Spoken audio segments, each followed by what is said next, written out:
મહર્ષિ ભગવાન વેદ વ્યાસ હવે શિવ કથાનો પ્રારંભ કરે છે.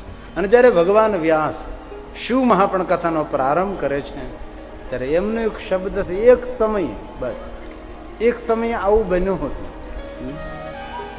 કારણ કે કેટલા કાળના યુગ વીતી ગયા હોય ત્યારે આ કથાનું સર્જન થયું હોય છે.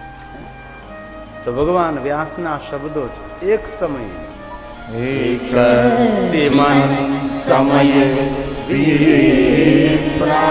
સુંદર વાત કરે. એક સમયે કોઈ એક બ્રાહ્મણ, કોણ બ્રાહ્મણ? નારદો મુનિ સતમા. નારદ નામના બ્રાહ્મણ. નારદ કોણ છે? મુનિઓમાં શ્રેષ્ઠ નારદ છે. આ નારદની મૂળ ઓળખાણ કઈ? બ્રહ્મ પુત્રો વિનીતા. બ્રહ્માના પુત્ર નારદ. મુનિઓમાં શ્રેષ્ઠ નારદ, બ્રાહ્મણ નારદ, મુનિઓમાં વંદનીય નારદ, દેવર્ષિ નારદ. દેવતાઓનું કાર્ય કરનારા ઋષિ દેવર્ષિ નારદ. દેવતાઓના પ્રશ્નોનો ઉત્તર, દેવતાઓના મૂંઝવણનો ઉત્તર, કોઈ પણ નિરુત્તર કરનાર જો કોઈ પાત્ર હોય તો દેવર્ષિ નારદ છે. બ્રહ્માના પુત્ર છે, મુનિઓમાં શ્રેષ્ઠ છે, બ્રાહ્મણ છે. નારદનો સ્વભાવ કેવો? આનંદી સ્વભાવ છે, નિરંતર પ્રસન્ન રહેનારું પાત્ર છે. નારદને કોઈ નારાજ ન જોવે. નારદ નિરંતર પ્રસન્ન રહેનાર. એક હાથમાં વીણા, એક હાથમાં કરતાલ અને મુખમાં નિરંતર નારાયણનું નામ. જેની પાસે ગીત હોય, તાલ હોય અને હરિનું નામ હોય એ પ્રસન્નતા આપે ને. સંગીત શું આપે? પ્રસન્નતા આપે. કોઈ પણ ગીતકાર, સંગીતકાર એ ભગવાનના દરબારનો ટહુકા કરતો દૂત છે. કોઈ પણ સંગીતકાર હોય, કોઈ પણ ગાયન ગીત ગાતો હોય, ગાયક કલાકાર હોય, એ પરમાત્માના દરબારનો એક દૂત છે. કારણ કે સૌને વરદાન નથી મળતું ને. ગાવું તો દરેકને છે પણ ગાતા આવડવું જોઈએ ને. વગાડવું તો દરેકને છે પણ વગાડતા આવડવું જોઈએ ને. તબલા વગાડવાની ક્યાં વાત કરો, મંદિરનું નગારું વગાડતા નથી આવડતું. એ ધબડ ધબડ ધબડ ધબડ કરે, એ તાલમાં નથી વગાડતું ને. કારણ કે જેને ગાતા આવડે છે એ હરિના દરબારનો ટહુકા કરતો દૂત છે. જેને વાદ્ય સુંદર વગાડતા આવડે એ દેવલોકના દૂત છે. નારદ નિરંતર વિના, નિરંતર હરિનું નામ, પ્રસન્ન રહેનારું પાત્ર, દેવતાઓના કાર્યમાં પ્રવૃત્ત રહેનારું પાત્ર. ઇતિ નારદ દેવર્ષિ નારદ છે. આ નારદના માનસ પટ પર એક ચિત્ર અંકિત થયું. મારે તપ કરવું છે. એક વસ્તુ ખૂબ યાદ રાખવી, ક્યારેય કોઈ સુંદર વિચાર પ્રગટ થાય ને ત્યારે સમજવું જોઈએ કે આપણા પુણ્યનો ઉદય થયો છે. નહીતર ભાઈ સારો વિચાર પણ ન આવે. ભલે આવે આપણે ભગવાનની કથા કરી શકીએ, ન કરી શકીએ, પણ હૃદયમાં એકવાર વિચાર પ્રગટ થાય ને કે ભગવાન મને જો સારા દિવસો આપે ને તો મારે પણ મારા જીવનમાં આવું કરવું છે, ત્યારે સારા દિવસોની શરૂઆત થવા લાગે છે. એંધાણ શરૂ થઈ જાય. ધીમે ધીમે ધીમે ધીમે એ તરફ આપણે ગતિ થવા લાગે છે. પ્રભુ જો સારા દિવસો, ઉજળા દિવસો આપે તો મારે પણ આવું કંઈક કરવું છે. ત્યારે ભગવાન તેના દિવસો પાછા વાળે છે, તેના દિવસો વાળે છે. નારદના માનસ પટ પર ચિત્ર અંકિત થયું. મારે તપ કરવું છે. મન પર એક ચિત્ર અંકિત. અને મહર્ષિ વ્યાસ બોલે, તપો અર્થ મન આદતે. મારું મન તપ કરવા તરફ પ્રેરિત કરે છે. તો નારદના મનમાં વિચાર પ્રગટ થયો, મારે તપ કરવું છે. તો તપ કરવા માટે ક્યાં જવું જોઈએ? તપ કરવા માટે શ્રેષ્ઠ ભૂમિ કઈ? એ સમય બીજું ચિત્ર અંકિત થયું.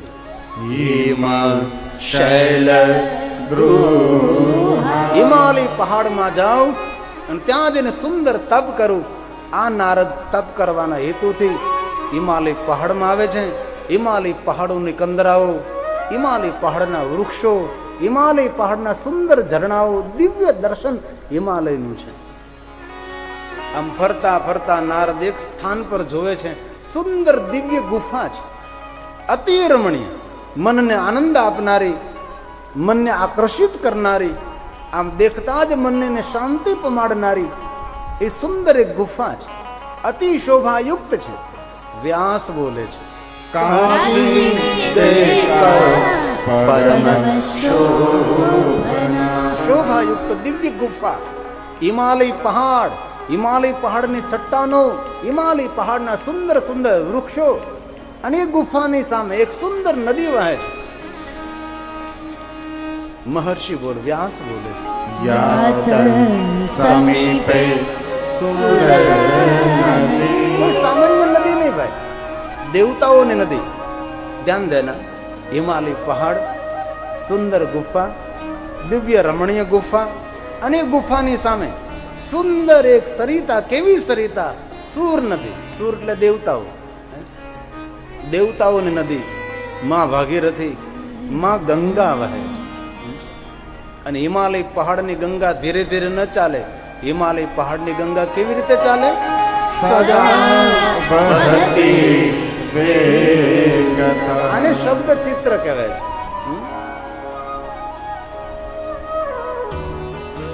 કવિતા એટલે બોલતું ચિત્ર અને ચિત્ર એટલે મૂંગી કવિતા. કવિતા એટલે શું? બોલતું ચિત્ર. અને ચિત્ર એટલે મૂંગી કવિતા. તો આને કહેવાય શબ્દ ચિત્ર.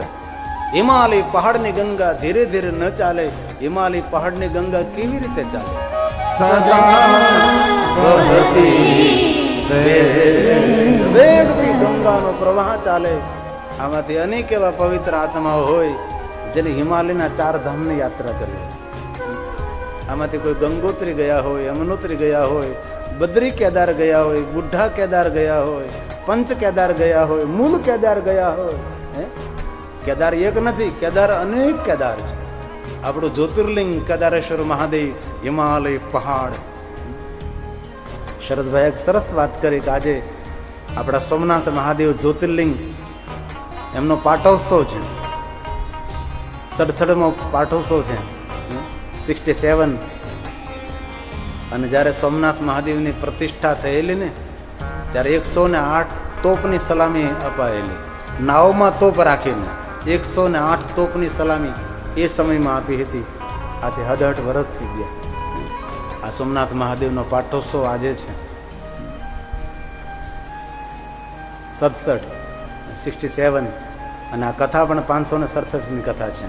5, 6 ને 7 568. આંકડો કેવો? પેલો 5ડો, પછી 6ડો અને પછી 7ડો. એટલે યાદ રાખવું ન પડે, ક્રમ સાથે છે. 568 એટલે 5ડો આવી ગયો, 5 આવી ગયા, 6 આવી ગયા અને 7 આવી ગયા. આ મારો કથાનો ક્રમ છે. 66મી કથા મેં પૂરી કરી ભગવદ્ગીરીના સાનિધ્યમાં અને આજે 68મી કથાનો પ્રારંભ થયો છે મારા નિર્દોષાનંદ સ્વામીના સાનિધ્યમાં, અમારા ગુરુદેવના સાનિધ્યમાં. બહુ વંદનીય પુરુષ છે. આમાં જેને જેને જેને ગુરુદેવનું સાનિધ્ય મળ્યું છે બહુ ભાગશાળી જીવો છે, બહુ પવિત્ર આત્માઓ છે કે જેમના આવા સાચા અને સારા શ્રેષ્ઠ સદગુરુનું સાનિધ્ય પ્રાપ્ત થયું છે. ધન્ય વે સાધુ સંગતિ, ધન્ય વે સાધુ સંગતિ. બેની ભાગે રે મળ્યો મને સાધુ પુરુષનો સંગ, સાધુ પુરુષનો સંગ. આ પ્રભુની બહુ મોટી કૃપા કહેવાય છે. આવા પવિત્ર તપસ્વી સાધુઓનો સંગ મળે છે એ પરમાત્માની મોટી કૃપા છે ભાઈ, મોટી કૃપા છે. આમાંથી અનેક માણસો હિમાલય પહાડની જેને યાત્રા કરી હોય એમને જોયું હોય હિમાલય પહાડની ગંગા ધીરે ધીરે ન ચાલે, વેગથી ગંગાનો જલ પ્રવાહ જતો હોય છે. હિમાલયના 4 ધામની યાત્રા, 12 જ્યોતિર્લિંગોની યાત્રા, ગોકુલ મથુરાની યાત્રા, ચિત્રકૂટની યાત્રા, ભારતના 4 ધામોની યાત્રા, રામેશ્વરની યાત્રા, જગન્નાથપુરીની યાત્રા, દ્વારકાની યાત્રા. આ બધી યાત્રાનો બહુ જ મહિમા છે. માણસો ખૂબ યાત્રા કરે અને આપણા હિન્દુઓની પરંપરા છે યાત્રા. આપણે યાત્રા કરીએ છીએ. શા માટે યાત્રા? તો કે અંતિમ યાત્રાને મંગલમય બનાવવા માટે આ બધી વિવિધ પ્રકારની યાત્રાઓ હોય છે. વર્ષમાં એક યાત્રા હોય છે, ભલે બહુ દૂર ન જવાય ત્યારે સોમનાથ સુધી જઈ આવીએ, ક્યારેક દ્વારકા જઈ આવીએ, ક્યારેક સાળંગપુર જઈ આવીએ, ક્યારેક સત્તાધાર થઈને માથું નમાવીએ, ક્યારેક સાત દેવીદાસ, અમર દેવીદાસ, ક્યારેક પાળિયાદ જઈ આવીએ. આ કેટલા દેવાઓ પ્રગટ છે, કેટલા દેવાઓ પ્રગટ છે, કેટલા તીર્થધામો છે. અને કોઈ કોઈ માણસો દુનિયામાં એવા હોય છે કે જિંદગીમાં એક પણ યાત્રા ન કરે. એક યાત્રા કરે. કઈ યાત્રા? અંતિમ યાત્રા. એ તો ને કરવી પડે, મજબૂરી છે, નકર એ યાત્રા કરવા માટે તૈયાર નથી. અંતિમ યાત્રાને શુભ બનાવવા માટે, અંતિમ યાત્રાને મંગલમય બનાવવા માટે આ બધી જ યાત્રાઓ છે. ડાયા માણસો છે ને વર્ષમાં એક યાત્રા કરે, પોતાના પરિવાર સાથે, કુટુંબ સાથે, અથવા કોઈ પણ રીતે વર્ષમાં એક યાત્રા થાય. જીવન આખું મંગલમય રહે, આપણું વર્ષ મંગલમય રહે છે. તો હિમાલય પહાડ, સુંદર ગુફા, રમણીય સ્થાન, દિવ્ય ભૂમિ, ગંગાના કિનારે સુંદર ગુફા. નારદ પોતાના મનને શાંત કરી અને તપ કરવા માટે બિરાજમાન થાય છે. વિચારોના ચક્રોને શાંત કરીને ખુદમાં સ્થિર થઈ જવું અને સમાધિ કહેવાય છે. મહર્ષિ વ્યાસ બોલે, ચક્રે મુનિહ સમાધિ. નારદે સમાધિ લગાવે છે. સમાધિ એટલે બુદ્ધિનો વિશ્રામ, બુદ્ધિનો વિરામ, બુદ્ધિ સાથે કોઈ સંવાદ નહીં. પૂર્ણ મનને શાંત કરી ખુદમાં પરોવાઈ જવું, અંતે ખુદને પણ ભૂલી જવું.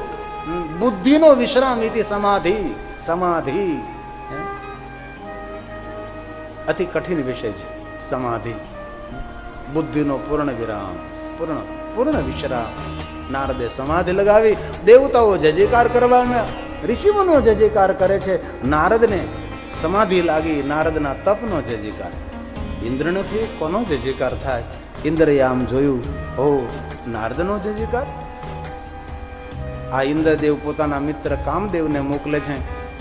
નારદ ઉપર બહુ જ પ્રયોગો થાય છે, પરંતુ કામદેવને યાદ આવ્યું આ ભૂમિ પર બેસીને શંકર ભગવાને તપ કર્યું હતું, તેથી આ ભૂમિ પર મારો કોઈ પ્રભાવ નહીં પડે. કારણ કે મહાદેવે વરદાન આપેલું કે આ ભૂમિ પર કોઈ બેસે તેના પર કોઈ કામનો પ્રભાવ ન પડે. કામદેવ લજ્જિત થઈને જતા રહ્યા છે. નારદનો મહિમા અધિક વધી ગયો, કારણ કે ભક્તિ માર્ગની અંદર આગળ વધીએ, અવરોધો વિરોધો આવે તેને પાર કરીએ તો તેનો મહિમા અધિક વધે છે. જેટલા જેટલા ભક્તો આ ધરતી પર આવ્યા છે, ભક્ત બેના તે પ્રથમ પીડાણા, અનગળ સંકટ તેને પડ્યા. જેટલા જેટલા ભક્તો આવ્યા, તેના જીવનમાં કેટલા વિરોધ, કેટલા અવરોધો, તો પણ ભક્તિ માર્ગ તેને છોડ્યો નહીં. નારદનો મહિમા વધી ગયો છે. દેવતાઓ ઋષિ મુનિઓ નારદને કહેવા લાગ્યા, નારદ ધન્ય છો, આવું તપ, મહાદેવ જેટલું તપ, તમે તો કામને પણ પરાજિત કર્યા છે. હવે જય જયકાર સાંભળતા નારદ તપમાંથી ઉઠે છે, જાગે છે. દેવતાઓ ઋષિ મુનિઓ નારદને પ્રણામ કરવા લાગે છે કે નારદ તમે તો શિવ તુલ્ય છો, આપ તો બહુ મહાન છો, આપનું જેવું તપ કોણ કરી શકે, અતિ દર્શનીય. હે નારદ. હવે દેવતાઓનો જય જયકાર સાંભળતા, ઋષિ મુનિઓનો જય જયકાર સાંભળતા નારદના હૃદયમાં પડેલો અહંકારનો બીજ અંકુરિત થાય છે. અને એક વસ્તુ યાદ રાખવા જેવી, આ દુનિયામાં આપણી કોઈ નિંદા કરે ને તો એ આપણો કોઈ બહુ મોટો ખતરો નથી, પણ આપણે જ્યારે કોઈ પ્રશંસા કરવા લાગે છે એ જીવનનો મોટો ખતરો હોય છે. અને સજ્જન માણસો, ડાયા માણસોની પ્રશંસા તેને મુખે ન કરે. ખુશામત અને પ્રશંસામાં કેટલો ફરક. ખુશામત મુખોમુખ કરવામાં આવે છે અને પ્રશંસા પાછળ કરવામાં આવે છે. એની ઉપસ્થિતિ ન હોય અને તેને આપણે ગુણગાન કરીએ તેને પ્રશંસા કહેવાય છે. આ દુનિયામાં પ્રશંસા કરનારા માણસો ઓછા હોય છે, ખુશામત કરનારા માણસો દુનિયામાં ઢગલા પણ હોય છે. નારદના હૃદયમાં પડેલો અહંકારનો બીજ અંકુરિત થયું છે કે હું શિવ જેવો તપસ્વી, હું એટલો મહાન. અહંકાર યુક્ત નારદ આજ તપસ્થલી છોડીને શિવલોકમાં જાય છે. મહાદેવને જેને કહેવા લાગે છે કે મહાદેવ, આ દેવતાઓ ઋષિ મુનિઓ મારો જય જયકાર કરે છે, હું તો આપ જેવો તપસ્વી છું. નારદનું બોલવાનું બંધ થયું.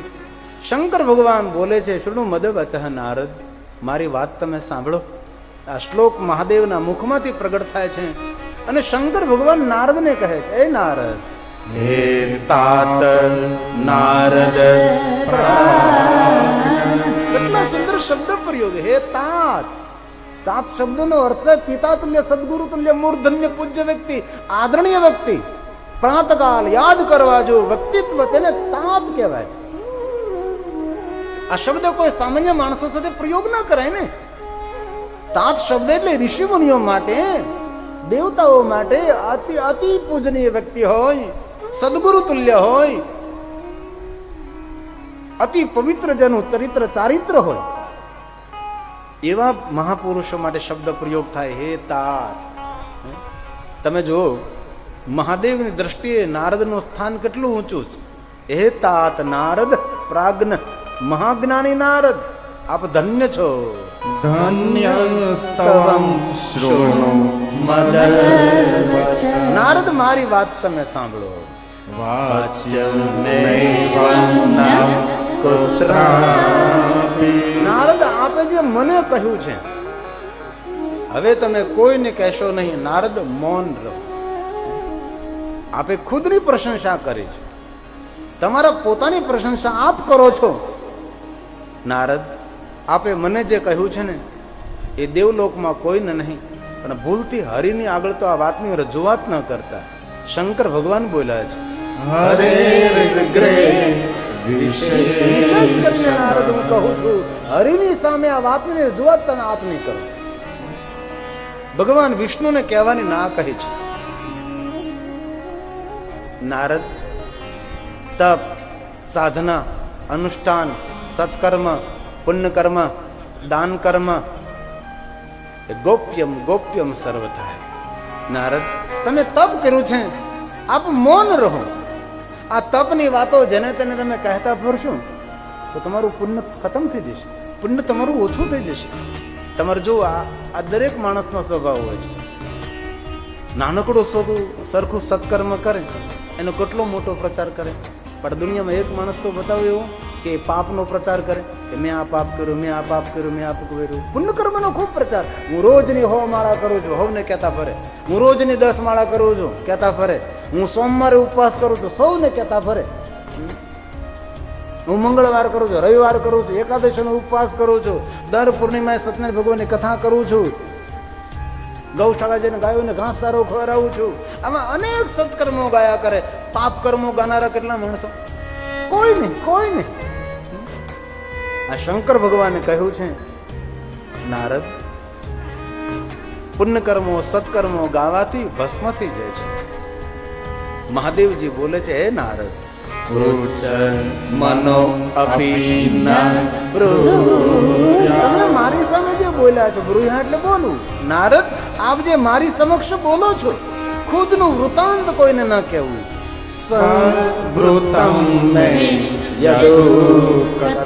ખુદનું વૃતાંત જેને તેને કહેતા ન પડવું. આપણું ખુદનું ચરિત્ર જેને તેને ન કહેવાય. ભલામણા શંકર ભગવાન બોલ્યા છે, ગોપ્યમ ગોપ્યમ સર્વથા નૈવં વાચમ કદા. ગોપ્યમ ગોપ્યમ ગોપ્યમ. ભગવાન શંકરે કહ્યું આપ મૌન રહો. અને દરેક માણસે 2 વાત યાદ રાખવી. એક તો તપ પાકી જાય ત્યારબાદ મૌન રહેવું. અનેક સાધુ સંતોના તપ પાકી જાય ને પછી બોલે નહીં, મૌન રહે. કારણ કે પછી તો બોલે તો થાય ને. કોઈ સાધુનું તપ પાકી જાય, એ જે વચન બોલે એ સત થઈ જાય. તેથી તપ પાકી ગયા બાદ મૌન રહેવું. અને બીજી આપણા હવ માટે ઉંમર પાકી જાય પછી મૌન રહેવું. તપ તો ભાગ્ય જ કોઈનું પાકે, બાકી ઉંમર તો લગભગ હવની પાકતી હોય છે. મારા વડીલોને તો એક અંગત મારી હૃદયની વિનંતી કે ઉંમર પાકી જાય પછી ઘરમાં મૌન રહેવું. મંદિરમાં કેમ મૂર્તિ મૌન હોય? મૂર્તિને કોઈ નૈવેદ્ય પ્રસાદ ધરાવે ન ધરાવે, જે ધરાવે એ પ્રેમપૂર્વક આરોગે મૂર્તિમંદ બની જઈએ આપણે. જો વડીલો ઘરની અંદર સુખ શાંતિથી રહેવું હોય તો ઉંમર પાક્યા પછી ઘરમાં મૌન રહેવું. જેને જેમ કરવું એમ કરે, જેને જ્યાં જવું ત્યાં જવા દો. આપણે જવાનું ટાણું થઈ ગયું છે, હવે પ્રેમથી માળા કરો. પણ વૃદ્ધ લોકો તમે જો બોલે બહુ. બચપન મેં पैर संचल, युवानी में रोम रोम संचल, बुढ़ापे में जीभ चंचल. વૃદ્ધ લોકો હોય ને બહુ બોલે, બહુ બોલે, બોલ્યા જ કરે, બોલ્યા જ કરે. એકલા એકલા બોલતા, ખાટલે બેઠા બેઠા એકલા. આપણે તો દાદા કોને વાતો કરે? હવામાં વાતો કરતા, હવામાં વાતો કરતા. કોઈ ન હોય, એકલા એકલા બોલતા હોય. ગોપ્યમ ગોપ્યમ સર્વથાય. ઉંમર પાકે, તપ પાકે, મૌન રહો. નીતિસૂત્ર એમ કહે, સંપત્તિનું પ્રદર્શન ન કરવું, સંતત્વનું પ્રદર્શન ન કરવું, પત્નીનું પ્રદર્શન ન કરાય.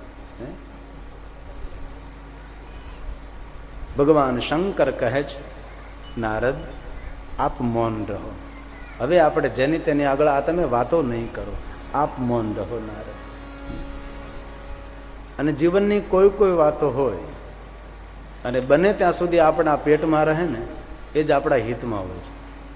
જીવનની રહસ્ય ભરેલી વાતો, જીવનની રાજ ભરેલી વાતો જેને તેને કહેવી નહીં. જીવનની ગુપ્ત વાતો, નથી કહેતા કે દિવાલોને પણ કાન હોય છે, એ જેને તેને ન કહેવાય ભલામણા. અને બીજી એક યાદ રાખવા જેવી વાત, આપણા જીવનની મજબૂરી કોઈને ન દેખાડવી. કારણ કે દુનિયામાં મજબૂરીનો લાભ લેનારા માણસો આમ કટાર બંધ ઊભા છે.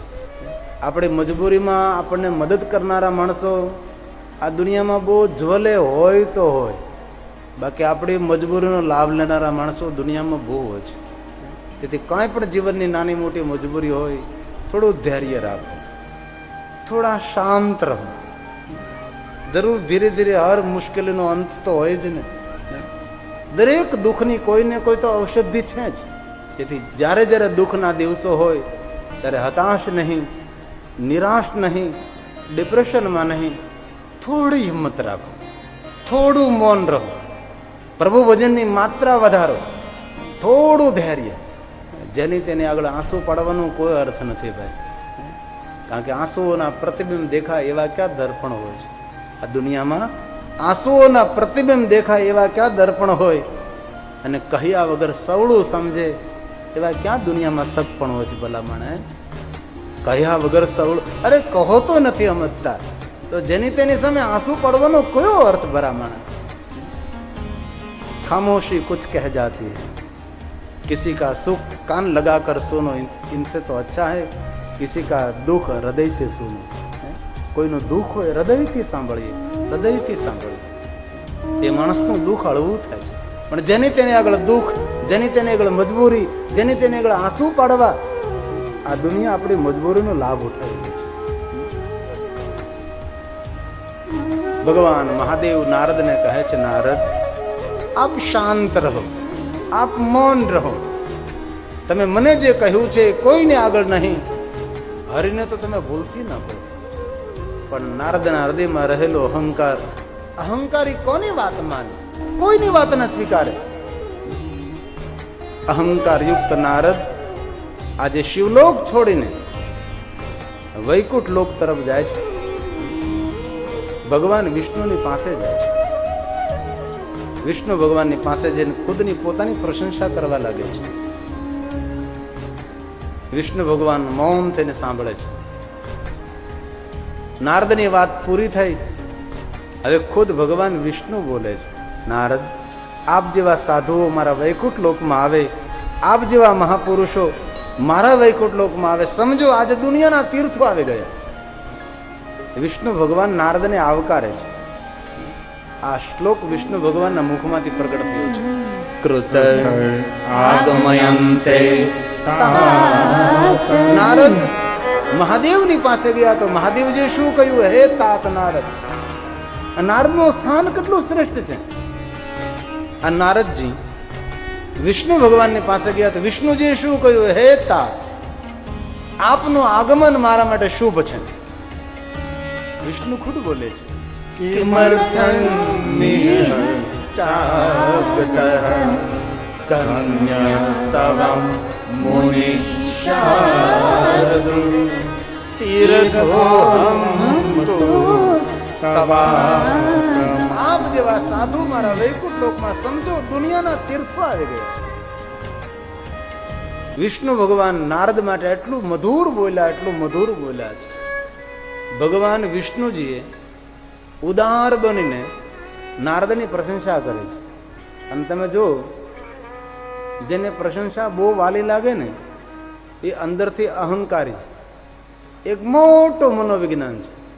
તેથી આપણા શાસ્ત્રોમાં કહ્યું, સંતોની, સાધુઓની, મહાપુરુષોની, જ્ઞાની પુરુષોની, વિદ્વાન પુરુષોની, સજ્જન પુરુષોની પ્રશંસા નથી કરાતી. શા માટે? એમની પ્રશંસા એનું અપમાન છે. એમની વંદના હોય છે, એમને પ્રણામ હોય છે.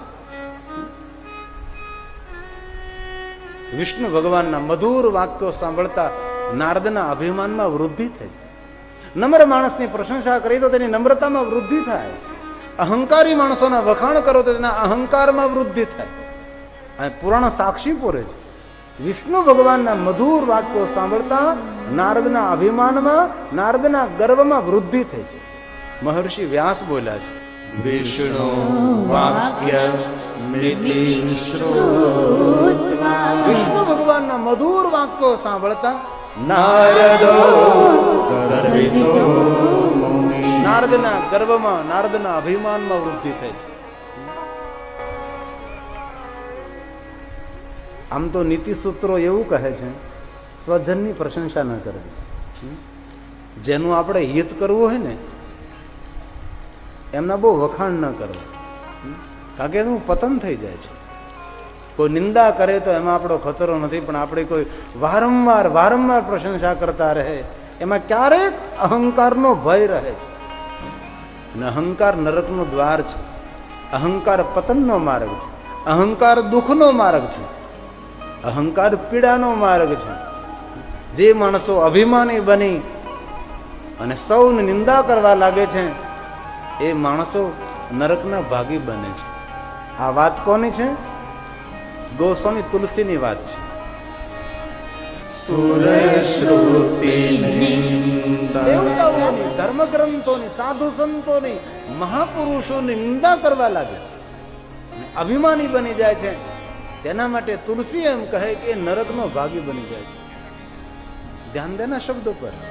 સુરશ્રુતિ નિંદક જે અભિમાની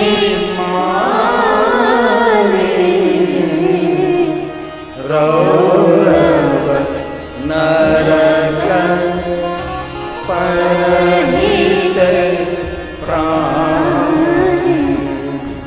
રૌરવ નરક પરહિત અભિમાન અને નિંદા એ દુઃખના માર્ગો છે. આ દુનિયામાં અનેક માણસોને જોઈએ કાંઈ ન હોય, કેટલો અભિમાન કરતા હોય છે, કેટલો અહંકાર કરતા હોય છે. એ નરકનો માર્ગ છે. અને પોતાની વાત જ સાચી એ દુનિયાનો મોટો મૂર્ખ માણસ હોય છે. આપણા કરતા પણ ઘણા લોકોને આપણા કરતા સારી ખબર પડે છે, આપણા કરતા સારું કોઈ જાણે છે, આપણા કરતા તેને સારું ઘણું આવડે છે. મને જ ખબર પડે, હું કહું એ સત. એ દુનિયાની મોટી મૂર્ખતા હોય છે.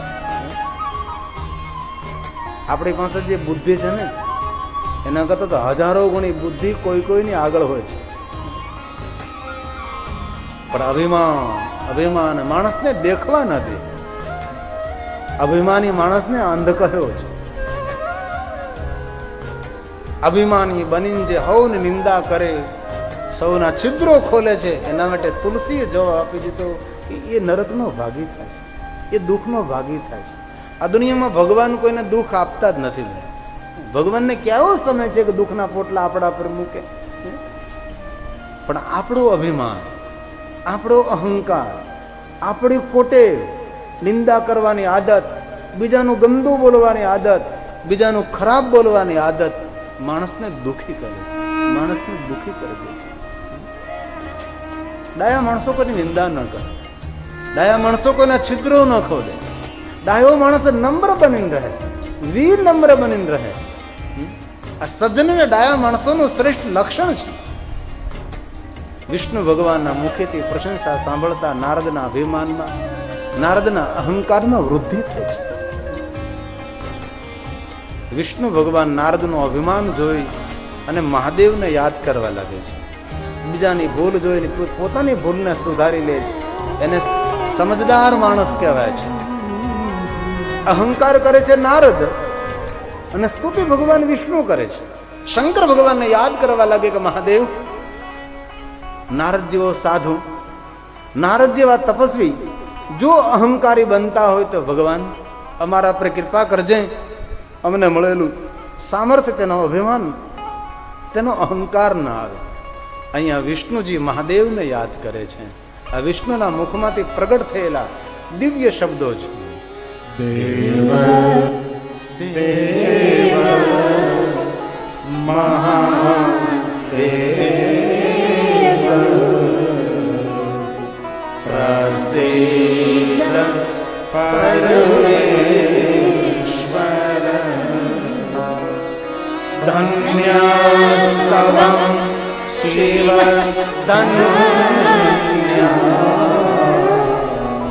તે માયા સર્વ વિમોહિત તે માયા સર્વ વિમોહિત. વિષ્ણુ ભગવાન મહાદેવને કહે છે, મહાદેવ આપની માયા નારદને પણ ભ્રમિત કરે. નારદ અહંકારી, નારદ અભિમાની. વિષ્ણુ ભગવાન નારદના અભિમાનને જોઈને ભગવાન શિવની સ્તુતિ કરવા લાગે છે. આવો 2 મિનિટ માટે જય શિવ મહાદેવા. જય શિવ મહાદેવા દયા કરો. જય શિવ મહાદેવા દયા કરો. જય શિવ મહાદેવા દયા કરો. જય શિવ મહાદેવા દયા કરો.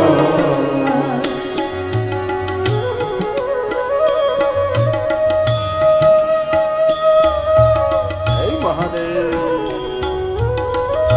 હે કામનાથ.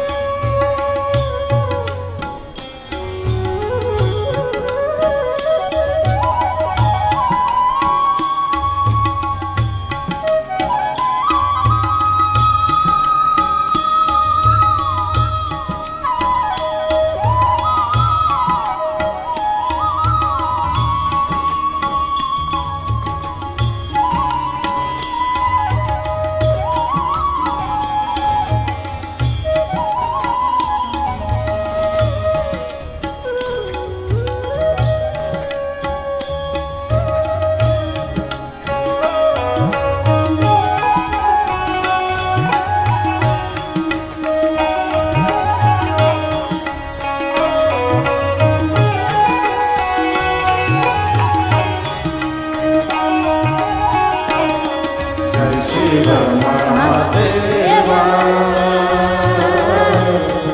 દયા કરો. બોલીએ સાથે में. જય શિવ મહાદેવા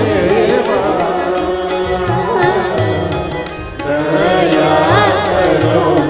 જય શિવ મહાદેવા દયા કરો. જય શિવ મહાદેવા દયા કરો. નમઃ શિવાય નમઃ શિવાય નમઃ શિવાય નમઃ શિવાય નમઃ શિવાય નમઃ શિવાય. જય જય શિવ મહાદેવા જય શિવ મહાદેવા દયા કરો. જય શિવ મહાદેવા દયા કરો. જય શિવ મહાદેવા દયા કરો. હે મહાદેવ, હે મહાદેવ.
શિવ મહાદેવા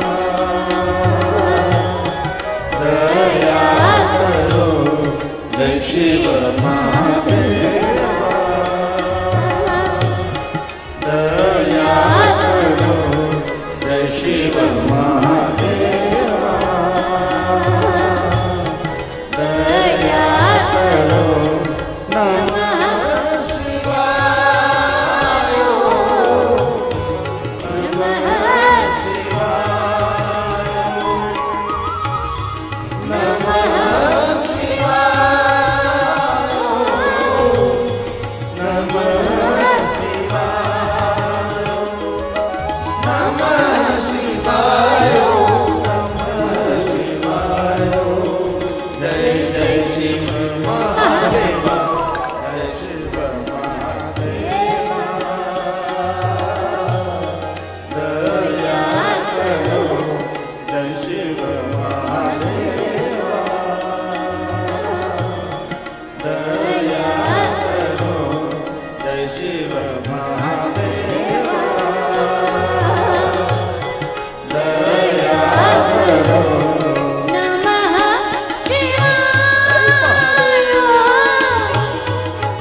નારદ વૈકુંઠ લોક છોડીને જાય છે. માર્ગમાં સુંદર માયા નિર્મિત નગર જોવે છે. શિલનિધિ નામનો રાજા છે, તેમની પુત્રી વિશ્વમોહિની. નારદ તેની સાથે પરણવાનો વિચાર કરે છે. વિષ્ણુ ભગવાન પાસેથી રૂપની માંગણી કરે છે, પણ સ્વરૂપ માગવાનું ભૂલી જાય છે. નારદ ગયા છે વિશ્વમોહિનીને પરણવા. વિશ્વમોહિની પુષ્પોનો હાર વિષ્ણુને અર્પણ કરે છે. નારદ નારાજ બને છે, પણ તે સમયે ઉભેલા ભગવાન મહાદેવના ગણો નારદને કહે છે, નારદ, તમને શું થયું છે? તમે વિશ્વમોહિનીને પરણવાનો વિચાર કરો છો? તમારું મુખ તો જરા જો. આ શ્લોક મહાદેવના ગણોના મુખમાંથી પ્રગટ થાય છે. નારદનું સંબોધન કરે, નારદ, હે નારદ મુનિ ત્વં, હે નારદ મુનિ, તમે સાંભળો જરા. વૃથા મદન મોહિતં તલ્લેપસુ સ્વમુખં પશ્ય વાનરસ્ય ગર્હિતા. તમારું મુખ વાનર જેવું છે.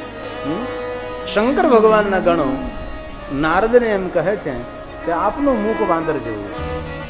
એ સમયે નારદને ક્રોધ આવે છે અને આ નારદ ભગવાન મહાદેવના ગણોને શ્રાપ આપે છે કે તમે શંકર ભગવાનના ગણ પરંતુ તમારા બોલવામાં વિવેક નથી. તમે બંને રાક્ષસ થશો. વિચાર કરો, બોલવાનો વિવેક મહાદેવના ગણો ચૂકી જાય છે તો એમને રાક્ષસ થવું પડે છે. આ વાણીનો કેટલો મહિમા છે, આ વાણીની કેટલી ગરિમા છે. જે કાંઈ દુનિયા છે એ નાદ આધારિત છે. બુંદ સૃષ્ટિ તો ત્યારબાદ પહેલા તો નાદ, ધ્વનિ, અકાર, ઉકાર, મકાર, ઓમકાર બિંદુ સંયુક્તમ નિત્યમ ધ્યાયંતી. ભગવાન મહાદેવના ગણોએ નારદના શબ્દોને સ્વીકારી લીધા છે. પણ નારદનો અતિ ક્રોધ. આ જે ફુવારા છે ને તેમાં સુગંધિત દ્રવ્ય ન ભળવાય, કારણ કે એ સીધું ગળામાં અસર કરે. આટલી બધી સુગંધ ફેલાય છે. સેન્ટ, સુગંધિત દ્રવ્ય, અત્તર, અગરબત્તી સ્વાસ્થ્ય માટે બહુ નુકસાન પહોંચાડે છે. અતિ ભયાનકમાં ભયાનક. એક શરીર માટે પોઈઝન તુલ્ય કામ કરે.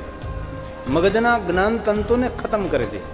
કોઈ પણ પ્રકારનું સુગંધિત દ્રવ્ય, કોઈ પણ પ્રકારનું, પછી તમે સેન્ટ લગાવો, અત્તર લગાવો કે કોઈ પણ બંધ મકાનમાં અગરબત્તી કરો, એ સ્વાસ્થ્ય માટે મોટો ખતરો હોય છે.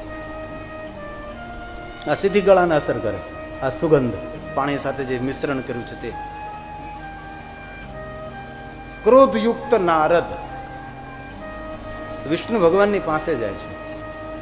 વિષ્ણુ ભગવાનનો અનાદર કરે છે, વિષ્ણુનું અપમાન કરે છે અને કહે છે કે વિષ્ણુ, આપ પણ નારાયણમાંથી નર રૂપને ધારણ કરી નારી વિયોગના દુઃખ ભોગવો. તમને કોઈ મદદ ન કરે, મારું મુખ વાંદર જેવું, તમને વાંદરાઓ મદદ કરે. નારદનો ક્રોધ શાંત થાય છે. ક્રોધ શાંત થતા નારદના હૃદયમાં સંતાપ જાગે છે. ભગવાન શંકરના શબ્દોને યાદ કરે છે કે મહાદેવજીએ મને કહેલું, અરે અગ્રે વિશેષતઃ, મને જે તમે વાત કરી તમે વિષ્ણુને આ વાત નહીં કરો. મેં વિષ્ણુને કહ્યું, ભગવાનની માયાથી હું ભ્રમિત બન્યો. અરે, મેં તો ભગવાન વિષ્ણુનો અનાદર કર્યો, મેં તો ભગવાન વિષ્ણુનું અપમાન કર્યું. ભગવાન વિષ્ણુ માટે આવા મેં કડવા કઠોર શબ્દો મારા મુખમાંથી. નારદનો ક્રોધ શાંત થાય છે, પણ ક્રોધની મોટામાં મોટી ભેટ એ પસ્તાવો, એ સંતાપ હોય છે, એ ઉદ્વેગ અને ભય હોય છે. એ સમયે ભગવાન મહાદેવના ગણો આવે છે અને કહે છે, નારદ, આપે અમને એમ કહ્યું કે અમે તો રાક્ષસ થશું, અમે તો શંકર ભગવાનના ગણ. હે નારદ, અમારું મંગલ કરો. નારદ કહે છે કે મારા મુખમાંથી જે શબ્દો પ્રગટ થાય સત્ય બને છે. તમે રાક્ષસ થશો, દુનિયાના દરેક દુર્ગુણ તમારામાં રહેશે. તમારું નામ રાવણ અને કુંભકર્ણ રહેશે, પરંતુ એ તમારા હૃદયમાં એક સદગુણ રહે. નારદ આશીર્વાદ આપે છે કે હે શિવગણો, તમે જ્યારે ભયંકર રાક્ષસ થશો ત્યારે તમારું નામ રાવણ અને કુંભકર્ણ રહે, પણ તમારા હૃદયમાં શિવની ભક્તિ રહે, અને એ ભક્તિને કારણે તમારું મંગલ થશે. તેથી રાવણ અને કુંભકર્ણ મહાદેવના પરમ ભક્ત છે. સાંભળો, આ ભગવાન વિષ્ણુનો અંશ અવતાર થશે, જેનું નામ રહેશે રામ ભગવાન, અને રામ દ્વારા તમારું સર્વ મંગલ થશે. નારદ એવું નથી કહ્યું કે રામ દ્વારા તમારું મૃત્યુ થશે, તમારું મંગલ થશે, એવું કહ્યું છે. અને અહીંયા કથાના પ્રારંભે આ રામકથાનું થોડું દર્શન થાય છે. જેવી રીતે રામકથાનો પ્રારંભ થાય તો પહેલા શિવ કથાનું દર્શન થાય, પરંતુ શિવ મહાપણ કથાનો પ્રારંભ થાય તો થોડું રામકથાનું પણ દર્શન થતું હોય છે. નારદનો ક્રોધ શાંત થયો છે, નારદના હૃદયમાં સંતાપ જાગ્યો છે. હવે નારદ હાથ જોડીને કહે છે, ભગવાન વિષ્ણુ, આપ મને કહો, હું સંતાપમાંથી કેવી રીતે મુક્ત બનું? ત્યારે વિષ્ણુ ભગવાન કહે છે, નારદ, તમે કેટલું તપ કર્યું, દેવતાઓ તમારો જય જયકાર કરે, ઋષિ મુનિઓ તમારો જય જયકાર કરે, આ લોકની અંદર પરલોકની અંદર તમારો જય જયકાર થવા લાગ્યો. મહાદેવ તમને પ્રણામ કરે, હું શ્રી હરિ વિષ્ણુ તમને વંદન કરું.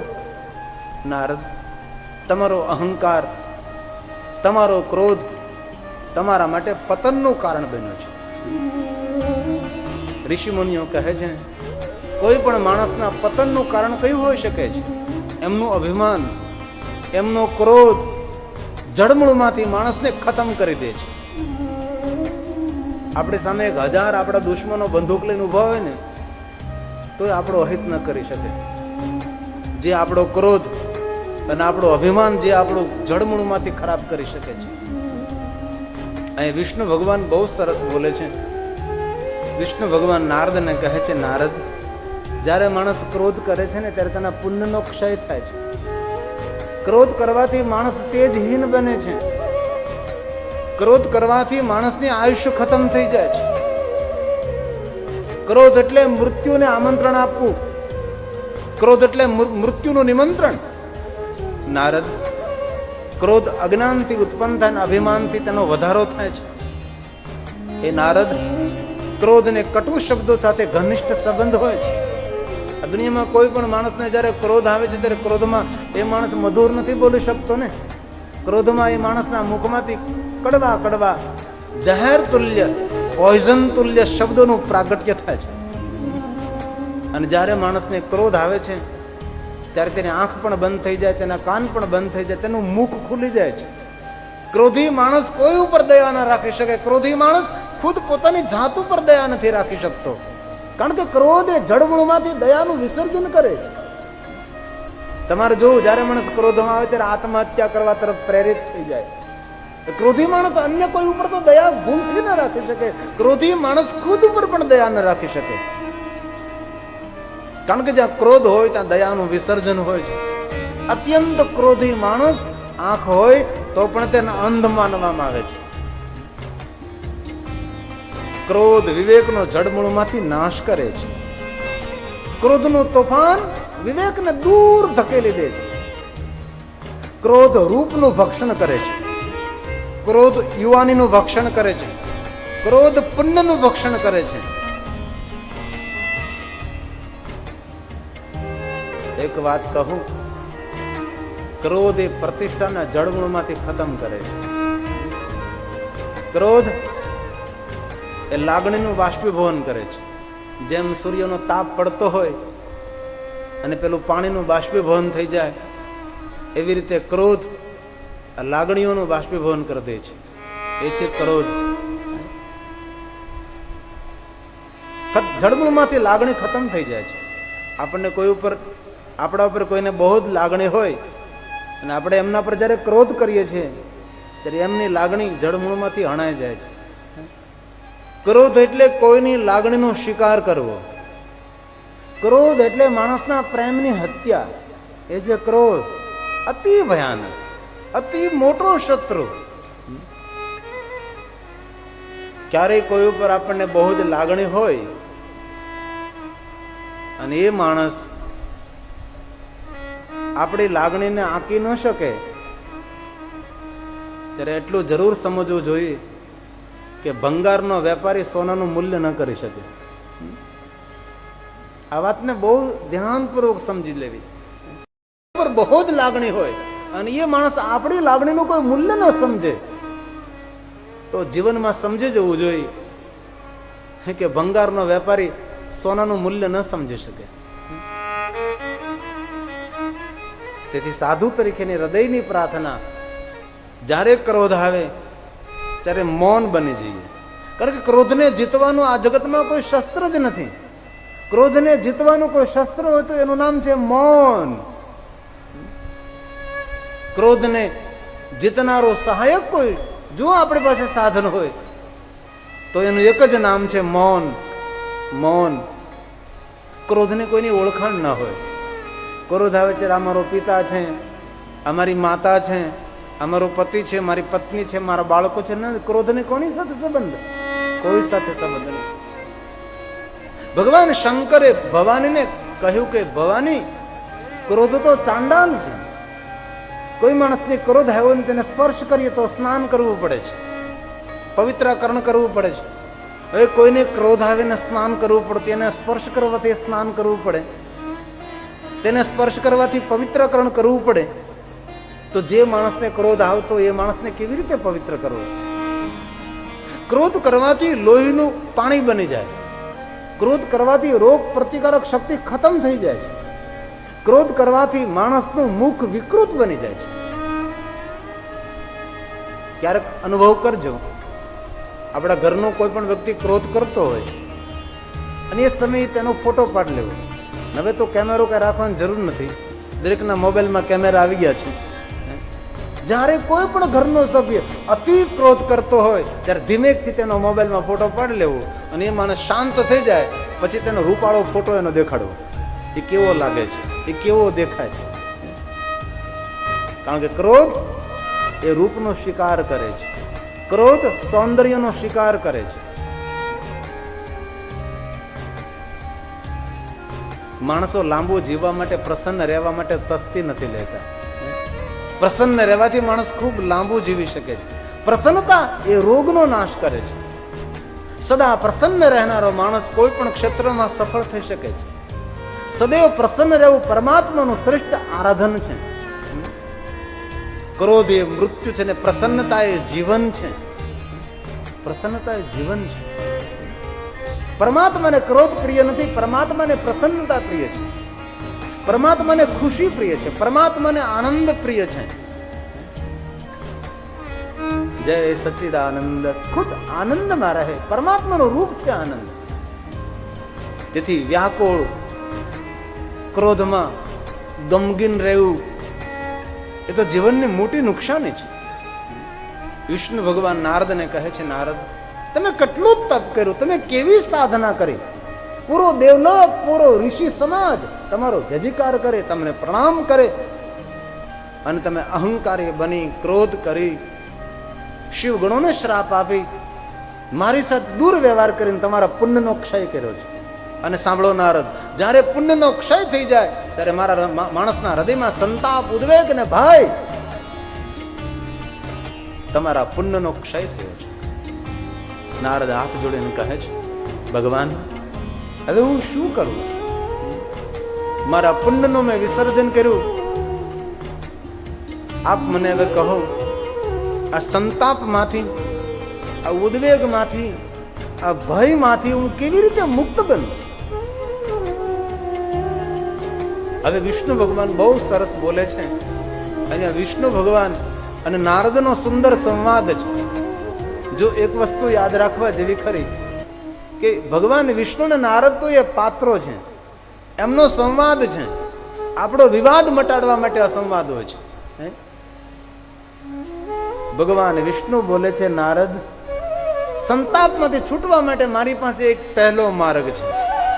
તાપ અને સંતાપમાંથી જો મુક્ત થવું હોય, ઉદ્વેગમાંથી મુક્તિ મેળવી હોય, શાંતિ તરફ ગતિ કરવી હોય અને શાંતિને પ્રાપ્ત કરવી હોય તો મારી પાસે પહેલી વાત એક યાદ રાખો નારદ, યાદ રાખો, સમજો ને સ્વીકારો નારદ.